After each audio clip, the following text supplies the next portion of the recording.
আসসালামু আলাইকুম। আমি মোহাম্মদ আবদুল্লাহ। আমরা গত রমজানে সপরিবারে ইসলাম ধর্ম গ্রহণ করি। আমাদের পরিবারে একবারে 9 জন ইসলাম ধর্ম গ্রহণ করি। আমার মা, আমার বাবা, আমি, আমার ওয়াইফ, আমার বোন, একসঙ্গে 9 জন। আজকে একটি বছর পরিপূর্ণ হয়ে 6 দিন। আজকে ঈদ, আমাদের জন্য দোয়া করবেন, ঈদ মুবারক। আর আমার এই ভিডিওটা অবশ্যই সারা বিশ্বকে দেখার জন্য আপনাদের কাছে অনুরোধ রইল। আমরা নবমুসলিম যে এটা অবশ্যই সারা বিশ্ব জানুক এবং আমাদের ইসলামের পথে আসুক।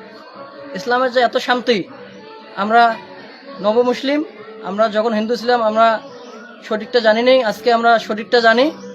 এই জন্য আমাদের হৃদয়ে এত শান্তি। আজকে 29টা রোজা করে ঈদ করতেছি, আসলেই অনেক শান্তি, আমরা অনেক হ্যাপি। আমাদের জন্য দোয়া করবেন। আমার বাবা, আমার ওয়াইফ, আমার ভাগনা, আমার বোনেরাও আছে, এক পরিবারে 9 জন, আমার মা আছে। আমাদের জন্য দোয়া করবেন। ঈদ মুবারক।